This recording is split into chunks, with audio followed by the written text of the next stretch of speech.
KPCCയുടെ സമുന്നതരായിട്ടുള്ള നേതാക്കൾ, vice president Shri Palode Ravi, മുൻ DCC പ്രസിഡന്റുമാരായിട്ടുള്ള ശ്രീ K. മോഹൻകുമാർ, ശ്രീ പീതാംബരക്കുറുപ്പ്, പ്രിയപ്പെട്ട ശ്രീ GS ബാബു, ശ്രീ ലക്ഷ്മി മകള KPCC general secretary Shrimati Lakshmi, ഈ വേദിയിലെ UDFൻ്റെ കോൺഗ്രസിൻ്റെയും പ്രഗത്ഭരായ നേതാക്കളെ, എത്രയും പ്രിയപ്പെട്ട സഹോദരന്മാരെ, സഹപ്രവർത്തക സുഹൃത്തുക്കളെ, ഇന്നലെ ഇന്നുമായിട്ട് 8ാമത്തെ തെരഞ്ഞെടുപ്പ് സമ്മേളനത്തിലാണ് ഞാൻ പങ്കെടുക്കുന്നത്. ഓരോ സമ്മേളനങ്ങളും ഒന്നിനൊന്ന് മെച്ചപ്പെട്ട് വരുന്നതായിട്ട് കാണാൻ കഴിയും. അപ്പോൾ മെല്ലെ മെല്ലെ തുടങ്ങിയിട്ടുള്ള UDF അനുകൂല കാറ്റ് കേരളത്തിൽ UDF തരംഗമായിട്ട് ആഞ്ഞടിക്കാവുന്ന രാഷ്ട്രീയ കാലാവസ്ഥയാണ് കേരളത്തിൽ കാണുന്നത്. എഴുതി വച്ചോ, ഏപ്രിൽ 9-ാം തീയതി ഇലക്ഷൻ കഴിയും. അത് കഴിഞ്ഞ് 25 ദിവസം കാത്തിരിക്കണം. മെയ് 4-ാം തീയതിയെ കൗണ്ടിംഗ് ഉള്ളൂ. അതൊക്കെ നമ്മുടെ ഇലക്ഷൻ കമ്മീഷനും എല്ലാവരും കൂടിയിട്ടുള്ള ഒരു ഡിസൈനായിരിക്കും, ആവട്ടെ. കാരണം വളരെ കുറച്ച് പ്രചരണം കൊടുത്താൽ UDF എങ്ങാനും തോറ്റുപോയാലോ എന്ന് ധരിക്കുന്നുണ്ടെങ്കിൽ മനസ്സിനകത്ത് തീരുമാനിച്ച തീരുമാനം ദിവസം കുറഞ്ഞതുകൊണ്ട് കേരളത്തിലെ ജനങ്ങൾ മാറ്റാൻ പോകുന്നില്ല എന്ന് തെളിയിക്കുന്ന ഇലക്ഷനായിരിക്കും ഈ ഇലക്ഷൻ. ഈ കൺവെൻഷൻ കാണുമ്പോൾ ഒരു കാര്യം ഞാൻ നിങ്ങൾക്ക് ഉറപ്പിച്ച് പറയാം. വട്ടിയൂർക്കാവിൻ്റെ ചരിത്രത്തിൽ ഇതുപോലെ ജനപങ്കാളിത്തമുള്ള ഒരു തിരഞ്ഞെടുപ്പ് കൺവെൻഷൻ നിങ്ങൾ സമ്മതിക്കൂല? അത് അപൂർവമല്ലേ? ഇതല്ലേ ഏറ്റവും കൂടി ജനപങ്കാളിത്തം. ഞാൻ നേരത്തെ പറഞ്ഞു UDF അനുകൂല കാറ്റായിരിക്കും. 100-ലധികം സീറ്റുമായി കേരളത്തിൽ ഐക്യജനാധിപത്യ മുന്നണി അധികാരത്തിൽ വരും. കേരളത്തിൽ അധികാരത്തിൽ വരുന്ന ഐക്യമുന്നണിയുടെ ട്രഷറി ബെഞ്ച് സംവിധാനം മുരളീധരൻ വട്ടിയൂർക്കാവിൽ വൻ ഭൂരിപക്ഷത്തോടെ വിജയിപ്പിച്ച് MLA ആകും. വിജയിച്ച് ഒരു വ്യത്യാസവും കൂടെയുണ്ട്. അദ്ദേഹം മുൻപ് ജയിച്ചപ്പോഴും കേരളം UDFൻ്റെ കയ്യിലായിരുന്നു. ചെറിയ ഭൂരിപക്ഷം എന്നുണ്ടായിട്ടുള്ളൂ. ഇപ്രാവശ്യം അദ്ദേഹം വിജയിച്ച് വരുമ്പോൾ ഞാൻ നേരത്തെ പറഞ്ഞു, വൻ ഭൂരിപക്ഷമുള്ള UDFൻ്റെ ട്രഷറി ബെഞ്ചിലേക്ക്, ആ ട്രഷറി ബെഞ്ച് നയിക്കുന്നവരിൽ ഒരാളായിട്ട് മുരളീധരൻ ഉണ്ടാകും എന്നുള്ള കാര്യത്തിൽ സംശയം വേണ്ട. കേവലം ഒരു MLA ആയിരിക്കില്ല വട്ടിയൂർക്കാവുകാർ തിരഞ്ഞെടുക്കാൻ വേണ്ടി പോകുന്നത്.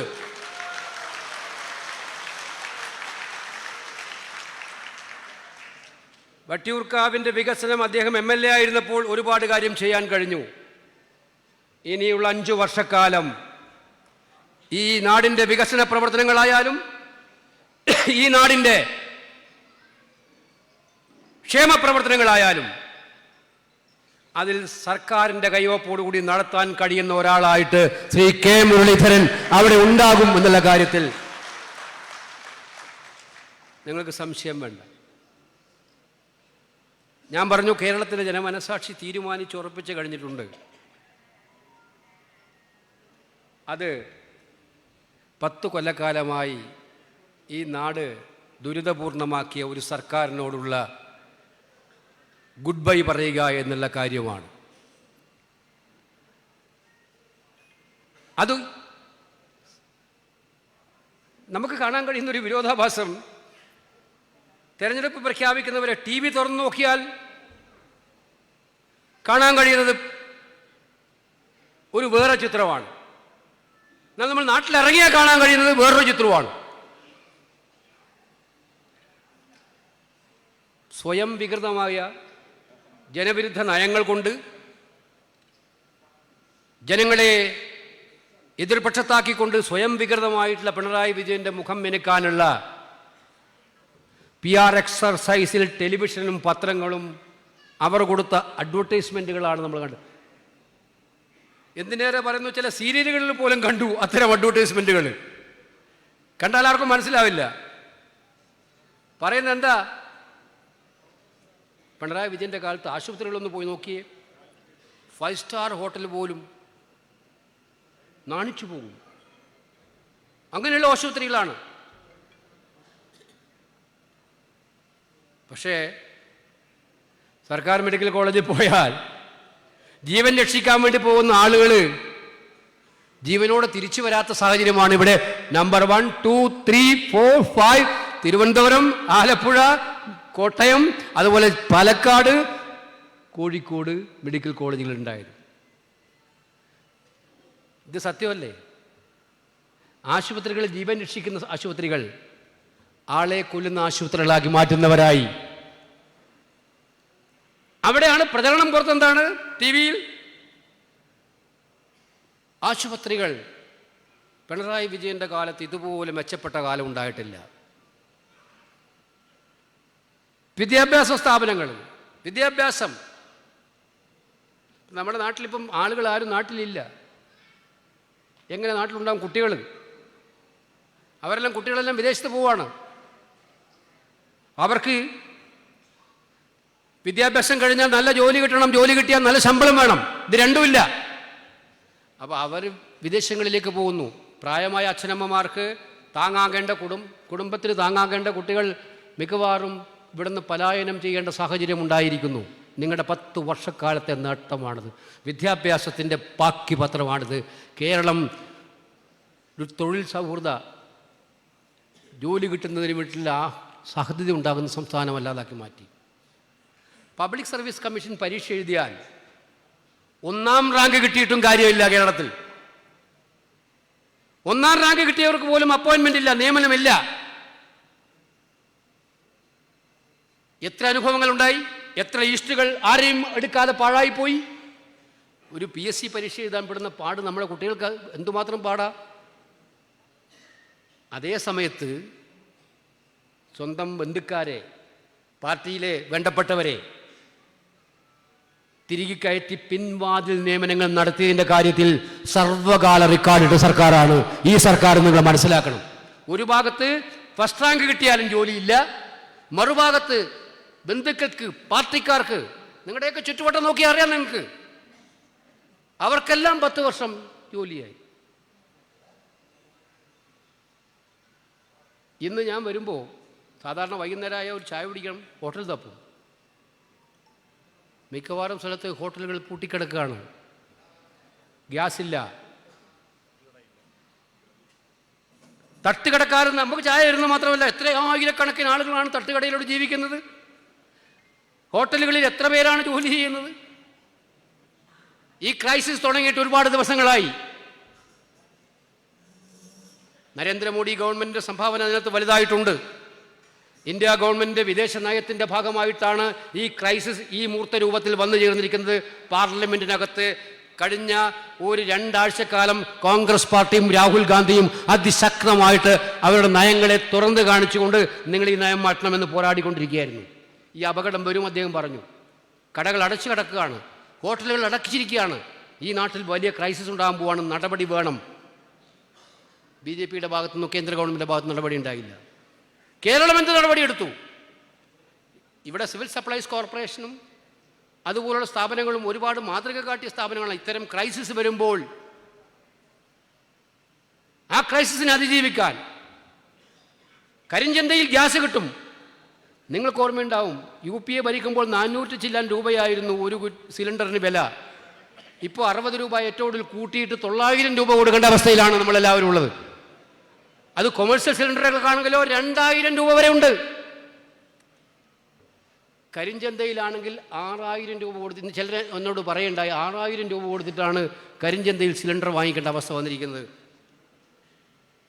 അങ്ങനെയാണല്ലോ ക്ഷാമകാലത്ത് പൂഴ്ത്തിവെപ്പുകാർ, കരിഞ്ചന്തക്കാരൻ ലാഭം എടുക്കാൻ ശ്രമിക്കും.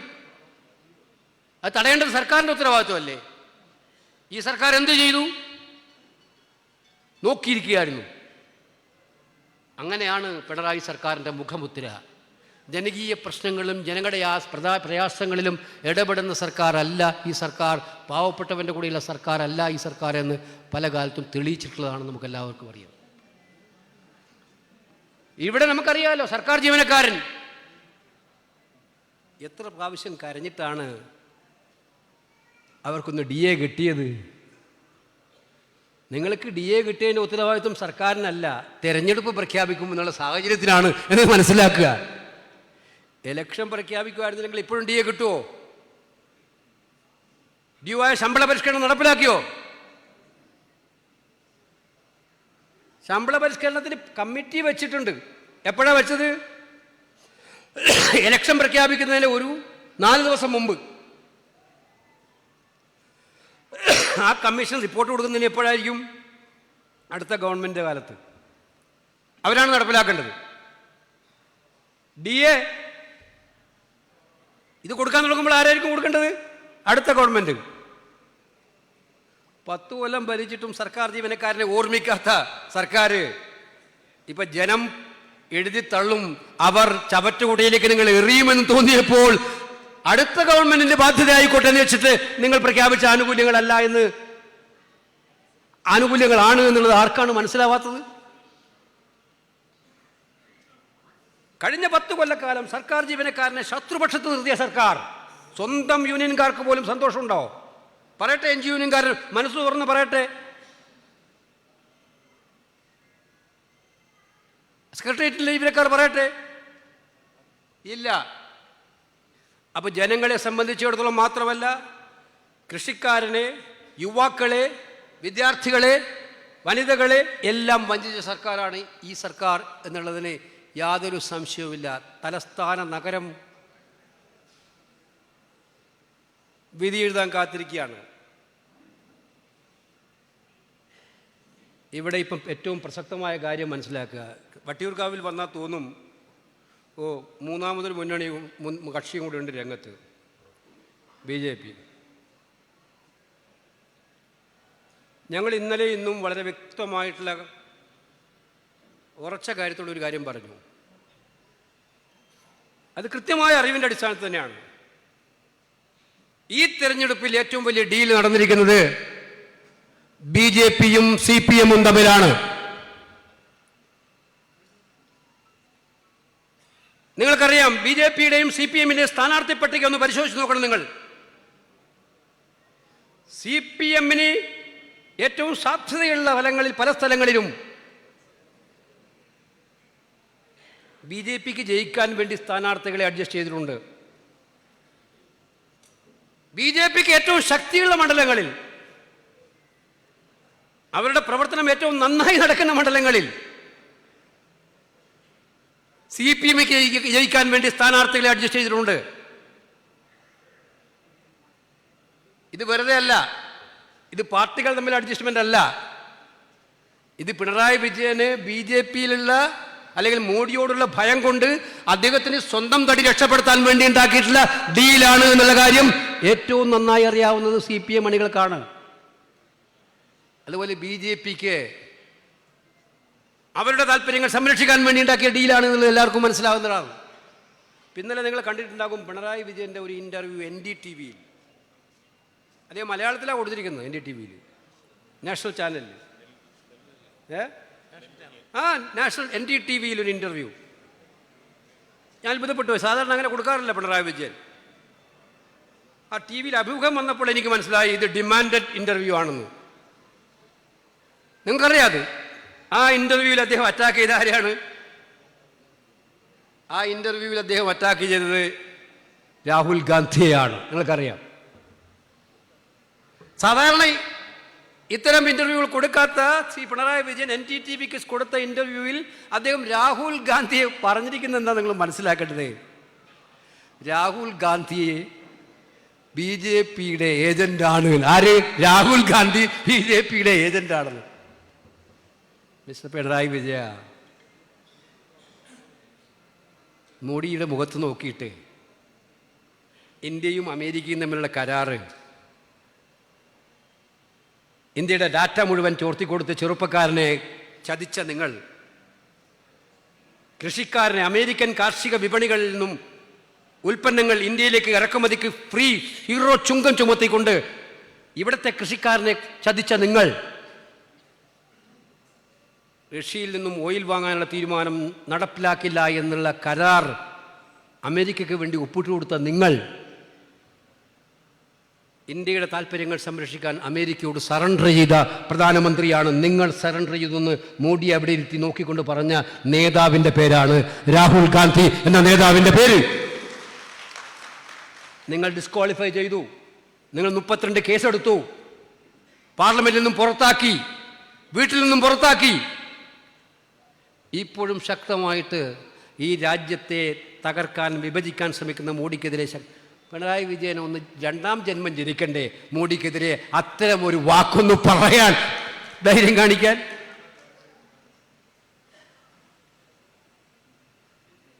പിണറായി വിജയൻ ഇപ്പോൾ സംസാരിക്കുന്നത് മോഡിക്ക് വേണ്ടിയിട്ടാണ്. ആ സംസാരത്തിൻ്റെ ഭാഗമായിട്ടാണ് സംഘപരിവാറിനും ബി ജെ പിക്കും മോഡിക്കും താല്പര്യം വരണമെങ്കിൽ അവരൊറ്റ കണ്ടീഷനേ ഉള്ളൂ, രാഹുൽ ഗാന്ധിയെ ചീത്ത വിളിക്കണം. ഇതാണ് അവരുടെ കണ്ടീഷൻ. ഇതേ വിജയൻ തന്നെ മുമ്പ് പറഞ്ഞ കാര്യം ഞാൻ വിജയനെ ഓർമ്മിപ്പിക്കുകയാണ്.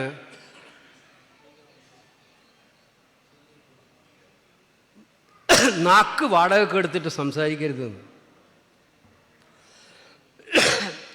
അപ്പോൾ ബി ജെ പിക്ക് വേണ്ടി സ്വന്തം നാക്ക് വാടക കൊടുക്കുന്ന ആളായിട്ട് കേരളത്തിൻ്റെ മുഖ്യമന്ത്രി പിണറായി വിജയൻ മാറരുത് എന്നാണ് എനിക്ക് അഭ്യർത്ഥിക്കാനുള്ളത്.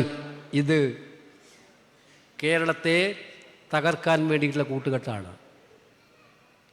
ബി ജെ പി ഒരു ഭാഗത്ത് ജനങ്ങളെ ദ്രോഹിച്ചുകൊണ്ടിരിക്കുന്നു. വട്ടിയൂർക്കാവിൻ്റെ പാരമ്പര്യം നമുക്കറിയാം. എത്ര ശാന്തമായിട്ടാണ് ഈ മണ്ണിൽ ജനങ്ങൾ ജീവിക്കുന്നത്. എല്ലാ സമുദായവും ഉണ്ട്, എല്ലാ സമൂഹവും ഉണ്ട്. ആരാധനാലയങ്ങൾ എത്ര സുന്ദരമായിട്ടാണ് ഇവിടെ നടക്കുന്നത്. ഞാൻ കഴിഞ്ഞ ദിവസം പാർലമെൻറ്റിൽ പ്രസംഗിക്കുകയുണ്ടായി. ആറ്റുകാൽ പൊങ്കാലയിടുന്ന സാധാരണക്കാരായ ലക്ഷക്കണക്കിന് സഹോദരിമാർ വരുമ്പോൾ തൊട്ടടുത്ത ക്രൈസ്തവ ദേവാലയങ്ങളിൽ നിന്നും അവർക്ക് വെള്ളം കൊടുക്കാൻ വേണ്ടി വരുന്ന പുരോഹിതന്മാരും മുസ്ലിം ദേവാലയങ്ങളിൽ നിന്നും ഇറങ്ങി വന്ന് അവർക്ക് സഹായം ചെയ്തു കൊടുക്കുന്ന മുസ്ലിം മത പണ്ഡിതരും. ഇതാണ് റിയൽ കേരള സ്റ്റോറി എന്നുള്ളത് കൃത്യമായിട്ടും പാർലമെന്റിൽ പറയാനുള്ള അവസരം കിട്ടിയപ്പോൾ പറഞ്ഞതാണ്. 4 വോട്ടിന് വേണ്ടിയിട്ട് ഈ സൗഹാർദ്ദത്തെ തകർക്കാൻ വേണ്ടിയിട്ടാണ് നിങ്ങൾ ശ്രമിച്ചത്. ബി ജെ പിക്ക് എല്ലാ പിന്തുണയും കൊടുക്കുന്നത് CPM ആണ്. അതുകൊണ്ട് ഞാൻ ദീർഘിപ്പിക്കുന്നില്ല. ഈ നാട് കാത്തിരിക്കുകയാണ് ഒരു മാറ്റത്തിന് വേണ്ടി. കേവലം ഇവരുടെ തെറ്റുകൾ മാത്രമല്ല നമ്മൾ പറയുന്നത്. നമ്മൾ വന്ന ജനങ്ങൾ ചോദിക്കും, നിങ്ങളൊക്കെ ശരിയാണ്, ഇവരിതൊക്കെ കുഴപ്പമൊന്നും കാണിച്ചു, ഇനി നിങ്ങൾ വന്നാൽ എന്താ ചെയ്യാൻ വേണ്ടി പോകുന്നു? നമ്മൾ ഈ നാട് മാറ്റും. ജനങ്ങൾ ആഗ്രഹിക്കുന്ന മാറ്റം കൊണ്ടുവരും. അതുകൊണ്ടാണ് നിങ്ങളുടെ കയ്യിലേക്ക് വരും ദിവസങ്ങളിൽ ഒരു ചെക്ക് വരാൻ വേണ്ടി പോവാണ്. UDFൻ്റെ ചെക്ക്, നേതാക്കൾ ഒപ്പിട്ട ചെക്ക്, ഗ്യാരണ്ടി കാർഡ്. 5 ഗ്യാരണ്ടികൾ നമ്മൾ പ്രഖ്യാപിച്ചു. അപ്പം അതിനെക്കുറിച്ച് കളിയാക്കുകയാണ് CPM സഖാക്കൾ. ആര് കളിയാക്കിയാലും തിരക്കേടില്ല. നമ്മുടെ സഹോദരിമാർ ഇവിടെ ഇരിക്കുന്നുണ്ടല്ലോ. മെയ് മാസം 15 കഴിഞ്ഞാൽ എഴുതി വെച്ചോ, ഒരു നയാ പൈസ കയ്യിലില്ലാതെ നിങ്ങൾക്ക് കേരളത്തിലെ ട്രാൻസ്പോർട്ട് ബസ്സുകളിൽ യാത്ര ചെയ്യാനുള്ള അവസരം UDF ഉണ്ടാക്കും. KSRTC നഷ്ടത്തിലോടുന്ന KSRTCയെ തീർക്കാൻ വേണ്ടിയിട്ടാണെന്നാണ് പറയുന്നത്. ഞങ്ങൾ വെറുതെ പറഞ്ഞതല്ലല്ലോ ഇത്. ഞങ്ങൾ കർണാടകത്തിൽ നടപ്പിലാക്കി, തെലങ്കാനയിൽ നടപ്പിലാക്കി. ഇത് KSRTC നഷ്ടമുണ്ടാക്കാൻ വേണ്ടിയിട്ടല്ല. എൻ്റെ ചോദ്യം, മുഖ്യമന്ത്രിയുടെ മുഖമൊന്നും എനിക്ക് കാണിക്കാൻ കള്ളപ്രചരണങ്ങൾ സത്യമാണെന്ന് ധരിപ്പിക്കാൻ വേണ്ടിയിട്ട് നടത്തുന്ന കള്ളപ്രചരണങ്ങൾക്ക് വേണ്ടിയിട്ട് എത്ര കോടിയാണ്, എത്ര കണക്കിന് കോടിയാണ് നിങ്ങൾ പൊതുഖജനാവിൽ നിന്ന് ചെലവഴിച്ചത്? ഇല്ലാത്ത പണം സർക്കാർ ഖജനാവിൽ നിന്ന് എടുത്തിട്ട് നിങ്ങൾ പരസ്യത്തിന് വേണ്ടി പൈസ കൊടുക്കാൻ നിങ്ങൾക്കുണ്ട്. പാവപ്പെട്ട സ്ത്രീകൾക്ക് സൗജന്യ ബസ് യാത്ര കൊടുത്താൽ KSRTC മുടിഞ്ഞു പോകുമെന്നാണ് പറയുന്നത്. KSRTC മുടിയില്ല. KSRTCക്ക് ആ യാത്രയുടെ പൈസ സർക്കാർ കൊടുക്കുന്ന പദ്ധതിയായിരിക്കും ഞങ്ങൾ ഉണ്ടാക്കാൻ വേണ്ടി പോകുന്നത്. ഫലത്തിൽ KSRTC ശക്തിപ്പെടാൻ പോവാണ്. സഹോദരിമാരെല്ലാം KSRTC യാത്ര ചെയ്യും. അവർക്ക് വരുമാനം വർദ്ധിക്കുകയാണ് ചെയ്യാൻ വേണ്ടി പോകുന്നത്. അതുപോലെ തന്നെയാണ് പെൻഷൻ. 2500 പെൻഷൻ 5 കൊല്ലം മുമ്പ് പറഞ്ഞതാണ്. എത്ര ഇപ്പം പെൻഷൻ കിട്ടുന്നത്? 2000 രൂപ. അതും 2 മാസമേ ആയിട്ടുള്ളൂ 2000 രൂപ. അതിനു മുമ്പ് 1600 ആയിരുന്നു. UDF വന്നാൽ ജൂൺ മാസം മുതൽ ക്ഷേമ പെൻഷൻ 3000 രൂപയാക്കുമെന്നുള്ള കാര്യം ഞങ്ങൾ ഉറപ്പുവരുത്തുകയാണ്. അതുപോലെ തന്നെയാണ് സ്റ്റാർട്ടപ്പ്സ്. ഞാൻ പറഞ്ഞു, ചെറുപ്പക്കാരായ ആളുകൾക്ക് വ്യവസായം തുടങ്ങാൻ നമ്മുടെ കുട്ടികൾ വന്നാൽ 5 ലക്ഷം രൂപ ഇൻട്രസ്റ്റ് ഫ്രീ ലോൺ കൊടുക്കാൻ തീരുമാനിച്ചിട്ടുണ്ട്. സ്വയം തൊഴിൽ കൊണ്ടുവരണം, അവരെ സ്വയം ശക്തരാക്കണം, അവരെ സഹായിക്കണം. അവർ 2-3 പേർക്ക് ജോലി കൊടുക്കുന്ന സ്വയം തൊഴിൽ സംരംഭങ്ങൾ കൊണ്ടുവരണം. 1000കണക്കിന് സംരംഭങ്ങൾ കേരളത്തിൽ ഇങ്ങനെ ഉണ്ടാക്കാൻ വേണ്ടി പോവാണ്. 1000 രൂപ നമ്മുടെ സഹോദരിമാർക്ക്, പെൺകുട്ടികൾക്ക്, കോളേജിൽ പോകുന്ന പെൺകുട്ടികൾക്ക് അവർക്ക് ഉച്ചഭക്ഷണം കഴിക്കാൻ അല്ലെങ്കിൽ ഹോസ്റ്റൽ ഫീസ് കൊടുക്കാൻ അവർക്ക് പോക്കറ്റ് മണിയായ 1000 രൂപ വീതം നമ്മുടെ പാവപ്പെട്ട കുടുംബങ്ങളിൽ നിന്ന് പെൺകുട്ടികൾക്ക് കൊടുക്കാനുള്ള തീരുമാനമാണ് മറ്റൊരു തീരുമാനം. ഏറ്റവും സുപ്രധാനമായ തീരുമാനമാണ്. ഇപ്പോൾ ക്യാൻസർ വന്നാൽ, നമ്മൾ ആശുപത്രിയുടെ കാര്യം പറഞ്ഞു, ക്യാൻസർ വന്നാൽ, ഹാർട്ട് സർജറിക്ക് പ്രശ്നമുണ്ടായാൽ, ലിവർ ട്രാൻസ്പ്ലാന്റേഷൻ വേണ്ടി വന്നാൽ, അങ്ങനെ മാരകമായ അസുഖങ്ങൾ വന്ന് ആശുപത്രികളിൽ കിടന്ന് സർജറിക്ക് വേണ്ടി വന്നാൽ 25 ലക്ഷം 30 ലക്ഷം രൂപ സാധാരണക്കാരന് സ്വപ്നം പോലും കാണാൻ കഴിയില്ല. അത് സർക്കാർ ആശുപത്രികളിൽ സൗകര്യമില്ല, തീയതിയില്ല, ഡേറ്റ് ഇല്ല. നേരെ സ്വകാര്യ ആശുപത്രിയിലേക്ക് ഓടുകയാണ് പാവപ്പെട്ടവർ. അവർക്ക് രക്ഷയില്ല. അവസാനം കടം വാങ്ങിക്കും, അതിലും കഴിയില്ല. ഡെഡ് ബോഡി പോലും തിരിച്ചു കിട്ടാതെ ആശുപത്രിക്കാരോട് മല്ലടിക്കേണ്ട ചിത്രമാണ് കേരളത്തിൻ്റെ ഏറ്റവും ബീഭത്സമായ ചിത്രം. നമുക്കെല്ലാവർക്കും അറിയാം. ഇതിന് അറുതി വരുത്താനാണ് നമ്മുടെ നേതാവ്, പാവപ്പെട്ടവനോട് കരുണ കാണിച്ച് നേതാവ്, നമ്മുടെ മുഖ്യമന്ത്രിയായിരുന്ന ഉമ്മൻചാണ്ടിയുടെ പേരിലുള്ള ഇൻഷുറൻസ് സ്കീം 25 ലക്ഷം രൂപ വരെ ചികിത്സാ സഹായം ഇൻഷുറൻസ് പദ്ധതിയിലൂടെ പാവപ്പെട്ടവന് കൊടുക്കുന്ന ഉജ്ജ്വലമായ സ്കീം. ഇത് വെറും വീൺവാക്കല്ല. ഇതെല്ലാം ഗ്യാരണ്ടികളായി, കാർഡായി നിങ്ങളുടെ കൈകളിലേക്ക് വരും. നിങ്ങൾ വീടുകളിൽ എത്തിച്ച് ജനങ്ങളോട് പറയുക, ഇതാണ് UDF നൽകാൻ വേണ്ടി പോകുന്നത്. ഇത് മാത്രമല്ല, മാനിഫെസ്റ്റോയിൽ എല്ലാ തലത്തിലുമുള്ള ആളുകളുടെ പ്രയാസങ്ങൾ പരിഹരിക്കാൻ വേണ്ടിയുള്ള ബൃഹത്തായ മാനിഫെസ്റ്റോവുമായി വരുന്നുണ്ട്. അതുകൊണ്ട് പ്രിയപ്പെട്ടവരെ, വട്ടിയൂർക്കാവിൽ ഈ പ്രാവശ്യം കാണുന്ന ഈ വലിയ മാറ്റം, കേരളത്തിൽ ഈ കാണുന്ന വലിയ മാറ്റം, ആ മാറ്റം ഉൾക്കൊണ്ടുകൊണ്ട് മുന്നോട്ട് പോകുന്ന ഒരു സർക്കാരിലേക്ക് നമുക്ക് പോകാം. വട്ടിയൂർക്കാവ് നമ്മൾ ജയിക്കും, കേരളം നമ്മൾ ഭരിക്കും.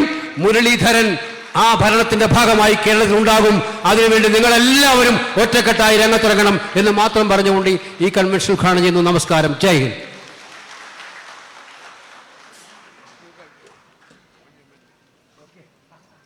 നമ്മൾ അധികം ദീർഘിപ്പിക്കുന്നില്ല.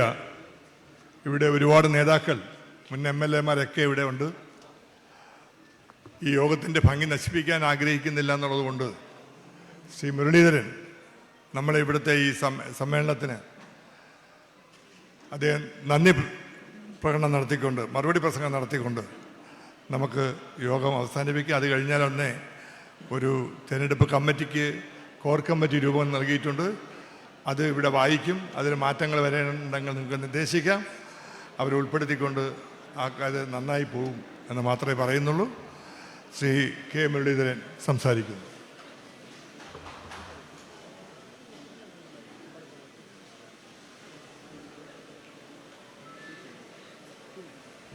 ഉദ്ഘാടകൻ ശ്രീ KC വേണുഗോപാൽ ഉൾപ്പെടെ ഈ യോഗത്തിൽ പങ്കെടുക്കുന്ന പ്രിയപ്പെട്ട നേതാക്കന്മാരെ, സഹപ്രവർത്തകർ, ഒരു ദീർഘമായ പ്രസംഗത്തിന് വേദി വിനിയോഗിക്കുന്നില്ല. ഇവിടെ വളരെ വിശദമായി തന്നെ ശ്രീ KC വേണുഗോപാൽ കാര്യങ്ങളൊക്കെ സൂചിപ്പിക്കേണ്ട. ഞാൻ ചെയ്ത വികസന കാര്യങ്ങളെക്കുറിച്ചൊന്നും ഞാനിവിടെ പറയുന്നില്ല. പക്ഷേ ഒരു കാര്യം നമുക്ക് പറയാനുള്ളത്, 2011 മുതൽ 19 വരെയുള്ള വികസനം എന്താണെന്ന് നമുക്ക് അത് ചൂണ്ടിക്കാണിച്ചുകൊണ്ട് പറയാൻ കഴിയും.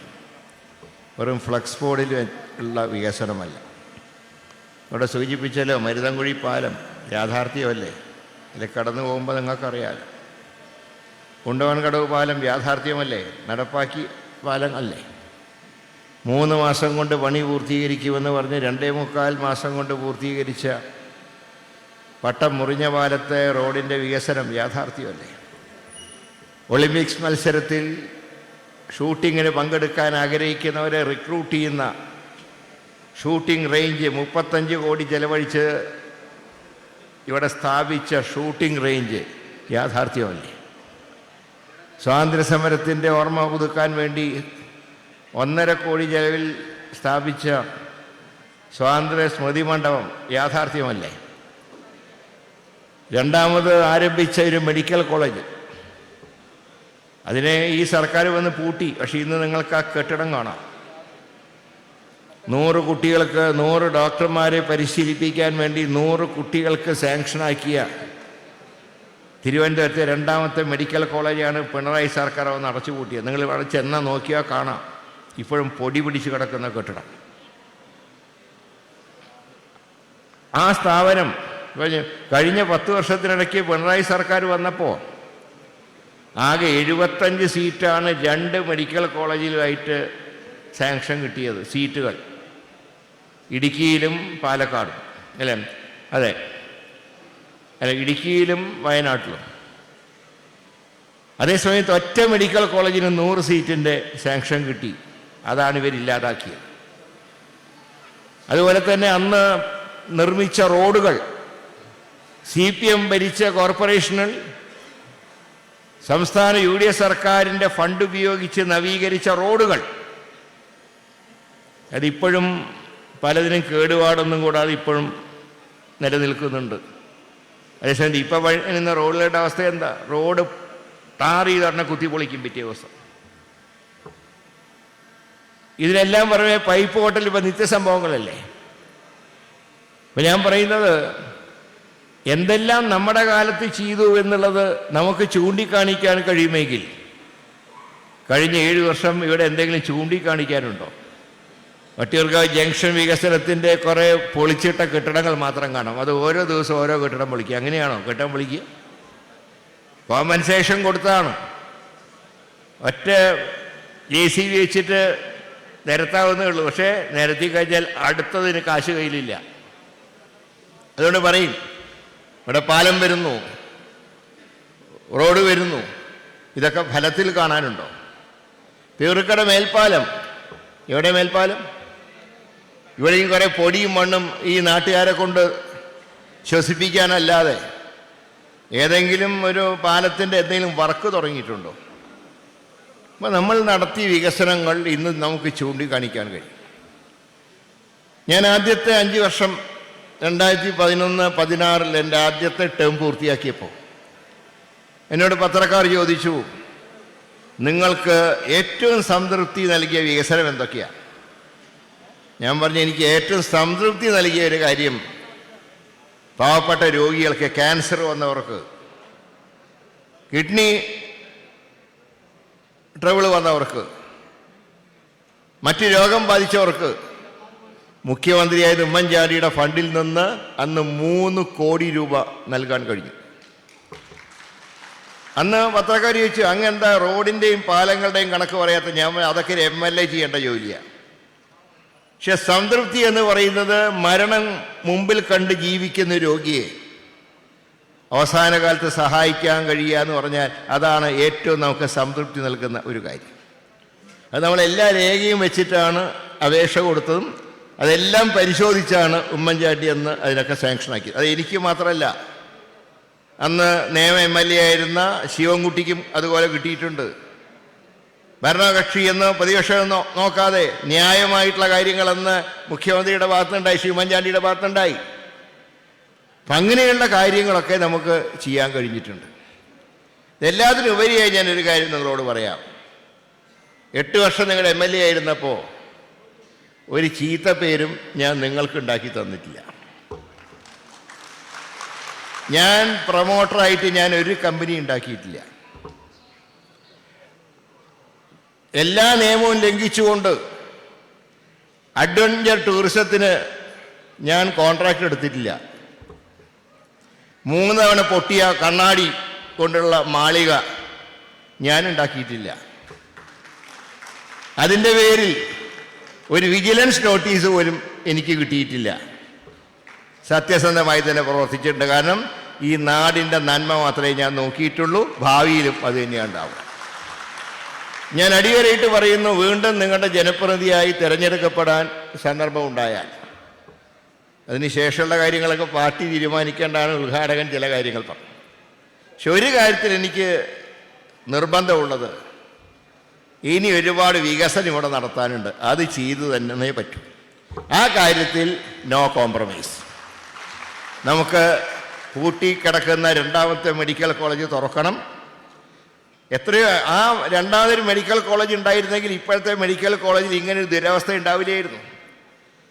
ആ മെഡിക്കൽ കോളേജ് നമുക്ക് ആരംഭിക്കണം.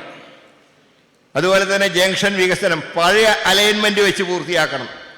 നമ്മുടെ കാലത്തുണ്ടാക്കിയ പഴയ അലൈൻമെൻറ്റിൽ അമ്പലവും പള്ളിയും ഒന്നും സ്പർശിച്ചിട്ടുണ്ടായിരുന്നില്ല. ഇപ്പോഴങ്ങനെയല്ല. ചില സ്വകാര്യ വ്യക്തികൾക്ക് വേണ്ടി ഉണ്ടാക്കിയ പുതിയ അലൈൻമെൻറ്റ് അത് വിമർശനം ക്ഷണിച്ചു വരുത്തി. ഇപ്പോൾ പേറുകട ഒക്കെ ഞാൻ അവിടെ ചെല്ലുമ്പോൾ ഒരു ക്രിസ്ത്യൻ പ്രാർത്ഥനാ കേന്ദ്രത്തിൽ ഒരു കിണർ പോലും എടുത്തു കളയാൻ നോക്കി. അതിൻ്റെ അപ്പുറത്തുള്ളവരെ ഒന്നും സ്പർശിച്ചിട്ടില്ല. അങ്ങനെയുള്ള വികസനമല്ല ആവശ്യം. ശരിക്കും ജനങ്ങൾക്ക് ഉപകാരപ്രദമാകുന്ന പഴയ അലൈൻമെൻ്റ് ഉൾപ്പെടെ ഉള്ള നിർമ്മാണ പ്രവർത്തനങ്ങൾ നമുക്ക് പൂർത്തിയാക്കണം. പിന്നെ അത്യാവശ്യം ഹൈടെക് വികസനം വേണം. നമ്മുടെ തലസ്ഥാനമാണ് മെട്രോ ഇല്ലാത്ത ഏക തലസ്ഥാനം കേരളത്തിൻ്റെ, അല്ല ഇന്ത്യയിൽ പല തലസ്ഥാനങ്ങൾ നോക്കിയാൽ. ഉമ്മൻചാണ്ടിയുടെ സർക്കാരിൻ്റെ കാലത്ത് മെട്രോ, നമ്മുടെ പട്ടം വഴിക്ക് കടന്നു പോകുന്ന മെട്രോ എന്ന അലൈൻമെൻ്റൊക്കെ തയ്യാറാക്കിയതാണ്. അതിൻ്റെ വർക്ക് നടക്കുമ്പോഴാണ് ഗവൺമെൻറ് മാറുന്നത്. പിണറായി സർക്കാർ അത് ക്യാൻസൽ ചെയ്തു. ഞാനാണ് നിയമസഭയിൽ അടിയന്തര പ്രമേയം കൊണ്ടുവന്നത്. മുഖ്യമന്ത്രി പറഞ്ഞു ഇത് ലാഭകരമല്ല. ഞാൻ പറഞ്ഞു ഇവിടെ ലാഭം നോക്കരുത്, സമയത്തിൻ്റെ ലാഭമാണ് നോക്കേണ്ടത്, സാമ്പത്തിക ലാഭമല്ല. ഞാൻ ഒരു ഉദാഹരണം കൂടെ പറഞ്ഞു വന്നു. ഡൽഹിയിലെ കേരള ബസിൻ്റെ മുമ്പുള്ള മെട്രോ സ്റ്റേഷനിൽ മെട്രോ കയറിയാൽ 15 മിനിറ്റ് കൊണ്ട് ഡൽഹി എയർപോർട്ടിലെത്താം. എന്നാൽ കേരള ബസിൽ നിന്ന് കാറിൽ ഡൽഹി എയർപോർട്ടിലേക്ക് പോയാൽ 1.5 മണിക്കൂർ എടുക്കും. ഒരു ഉദാഹരണം പറഞ്ഞാൽ. അതുകൊണ്ട് നമുക്കത് ആ മെട്രോ നമുക്ക് നേടിയെടുക്കണം. അപ്പോൾ ഹൈടെക് വികസനം മുതൽ സാധാരണക്കാരന് സഹായമായ വികസനം വരെ നമുക്കിവിടെ ഉണ്ടാകണം. അതിന് തീർച്ചയായിട്ടും നിങ്ങളെല്ലാവരും, ഇന്നിപ്പോൾ നമുക്കെല്ലാം കൊണ്ടും നമ്മുടെ എല്ലാ നിമിത്തങ്ങളും നല്ലതാണ്. ഇന്നലെ തന്നെ നാമനിർദ്ദേശ പത്രിക കൊടുത്തപ്പോൾ 11:15 കൃത്യം ഞാൻ നോമിനേഷൻ കൊടുത്തു. 11:30 ഇടതുപക്ഷം നോമിനേഷൻ കൊടുത്തു. 12 മണിയായപ്പോൾ BJP നോമിനേഷൻ കൊടുത്തു. അപ്പോൾ തന്നെ നടപടിക്രമം അവിടെയും നമുക്ക് നല്ല അനുകൂലം. ഇന്ന് പല ദേവാലയങ്ങളിലും പോയപ്പോൾ അവിടെ എല്ലായിടത്തും സ്ഥാനാർത്ഥികൾ വന്നാൽ ഏത് പാർട്ടിയാണെങ്കിലും പറയും അവർ, ചില പള്ളികളിലൊക്കെ. അപ്പോൾ ഇന്ന് ചില ദേവാലയങ്ങളിൽ പോയപ്പോൾ അവർ പറഞ്ഞു ഇവിടെ എത്തിയ വട്ടിയൂർക്കാവിലെ UDF സ്ഥാനാർത്ഥിയെ അത് ഇവിടെ വന്നിട്ടുണ്ട് എന്ന് പറഞ്ഞ് പരിചയപ്പെടുത്തി. കുറച്ച് കഴിഞ്ഞപ്പോൾ ഇടതുപക്ഷ സ്ഥാനാർത്ഥി വന്നു. അപ്പോൾ അവിടെ നിന്ന് വിളിച്ചു പറഞ്ഞു രണ്ടാമതായി ഇവിടെ എത്തിയ ഇടതുപക്ഷ സ്ഥാനാർത്ഥി ഇവിടെ എത്തിയിട്ടുണ്ട്. അതും നിമിത്തം നല്ലതാണ്. മൂന്നാമത് ഇന്നത്തെ ഈ കൺവെൻഷൻ, സത്യത്തിൽ ഞാൻ ഈ ഡേറ്റ് പറഞ്ഞു, ഞാൻ ഈ രാഹുകാലത്തിലൊക്കെ നല്ല ചടങ്ങിന് രാഹുകാലമൊക്കെ നോക്കുന്ന ഒരു വിശ്വാസിയാണ്. ഞാൻ നമ്മുടെ ഉദ്ഘാടകനോട് പറഞ്ഞു 4 മണിക്കാണ് കൺവെൻഷൻ. അപ്പം അദ്ദേഹം പറഞ്ഞു ഞാൻ 5 മണിക്ക് എത്താമെന്ന് പറഞ്ഞു. അപ്പോൾ ഇന്ന് പിന്നെ നോക്കിയപ്പോഴാണ് അറിഞ്ഞത് 4:30 മുതൽ 6 വരെ രാഹുകാല. അദ്ദേഹം ഇവിടെ എത്തിയത് 6:15. വിളക്കെത്തിച്ചും 6:15. അപ്പോൾ നിമിത്തമൊക്കെ നല്ലതാണ്. ഇനി നന്നായിട്ട് അധ്വാനിച്ചാൽ 9-ാം തീയതി വരെയല്ലേ കഷ്ടപ്പെടണ്ടു. എനിക്കറിയാം കടുത്ത ചൂടാണ്. ഞാനും എല്ലാ ദിവസവും നിങ്ങളോടൊപ്പം ഡോർ ടു ഡോർ ക്യാമ്പയിനിലൊക്കെ വരുന്ന ആളാണ്. അതുകൊണ്ട് നമ്മളെല്ലാവരും അതുപോലെ നന്നായിട്ട് അധ്വാനിച്ചാൽ നമുക്കിവിടെ വിജയിക്കാൻ കഴിയും. ഒരു കാര്യം ഉറപ്പാണ്, UDFന് ഈ തെരഞ്ഞെടുപ്പിൽ 100 സീറ്റ് വിജയിക്കുമെന്നത് 100% ഉറപ്പാണ്. ആ 100ൻ്റെ കൂട്ടത്തിൽ വട്ടിയൂർക്കാവ് ഉണ്ടാവുമെന്നത് 101% ഉറപ്പാണ്. നമുക്കെല്ലാവർക്കും ഒരുമിച്ച് നീങ്ങാം എന്ന് മാത്രം സൂചിപ്പിച്ചുകൊണ്ട് ഈ തിരക്കിൻ്റെ ഇടയിലും ഈ കൺവെൻഷൻ ഉദ്ഘാടനം ചെയ്യാൻ വന്ന AICCയുടെ അഖിലേന്ത്യാ ജനറൽ സെക്രട്ടറി ശ്രീ KC വേണുഗോപാലിനോടുള്ള നന്ദി കൂടെ പേഴ്സണലായി ഇവിടെ രേഖപ്പെടുത്തിക്കൊണ്ട് ഞാൻ എൻ്റെ എളിയ വാക്കുകൾ അവസാനിപ്പിക്കുന്നു. എല്ലാവർക്കും എൻ്റെ വിനീതമായ നമസ്കാരം. ജയ് ഭാരത്, ജയ് UDF.